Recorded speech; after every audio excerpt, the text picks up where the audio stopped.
All right, we're joined now by SABC News International reporter Khayelihle Khumalo. Good afternoon, Khayelihle. Thank you for joining us. Fantastic. Thanks for having me. No, it's always a pleasure. Quite a lot that we heard from that very comprehensive briefing by International Relations. Let's start with the ICC and prosecutor Karim Khan's call for the expediting of those prosecutions of Benjamin Netanyahu and some of the Hamas leaders. Well, absolutely, Mfundo, especially because the ICC in some quarters has been really criticized for the slow pace when it comes to the atrocities committed in Gaza, but also the situation in Israel, especially because they're calling now for the judges to make sure that they really just fast-track the process and accelerate it to make sure that there's accountability, but also there's justice, especially for, the civilians who are really just caught up under siege, where we've seen so many institutions, the civilian infrastructure as well not spared, but also by the very same token, where also the ICC, the prosecutor, is saying that by virtue of that attack on the 7th of October, a lot of human rights abuses were committed by Hamas. So that's why also the three leaders, they say they should be brought to book. And then on Ukraine, we know that African leaders have reiterated their position that diplomacy needs to be exercised here if there is to be a resolution between Ukraine and Russia. Talk to us about that.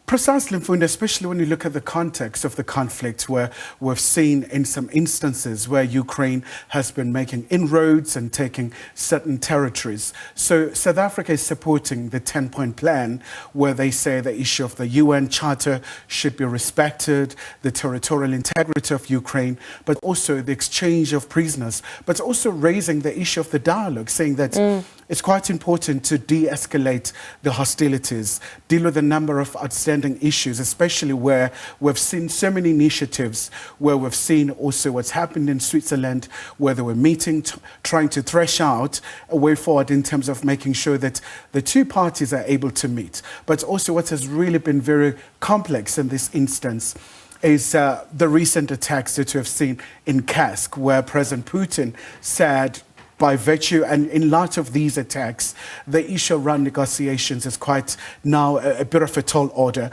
But South Africa, once again, is really reaffirming, calling on the warring factions to get to the table. But something also that is quite critical is what we saw over the past couple of days or so, where the Indian leader, Prime Minister Modi, going to meet also with President Zelensky.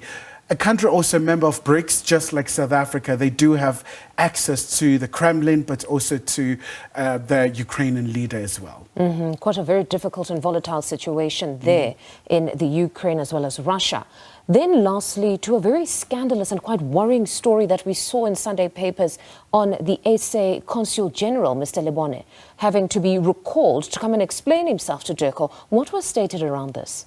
An incredibly serious case, Mfundo, especially in light of what we're seeing, for example, with Home Affairs, where they're trying to overhaul the system, where there's quite a lot of irregularities that were committed. So it's a host of allegations facing the Consul General. So Durko says he must come back to the country and really just answer for all these allegations, because it's quite a number of issues. Among them being handwritten visas. They say that he's been issuing visas and he's been getting paid, according to the report. Absolutely, that's right, Mfundo, especially also going as far as stating that there might have been cases of staged break-ins in some of the facilities of the country's consulate in Dubai. So quite a very worrisome case, especially because when you go back to how the Libyans got to South Africa, what happened in Tunisia as well, where allegations again, where they said they were handwritten as well. So Durko also indicating unequivocally that it's quite important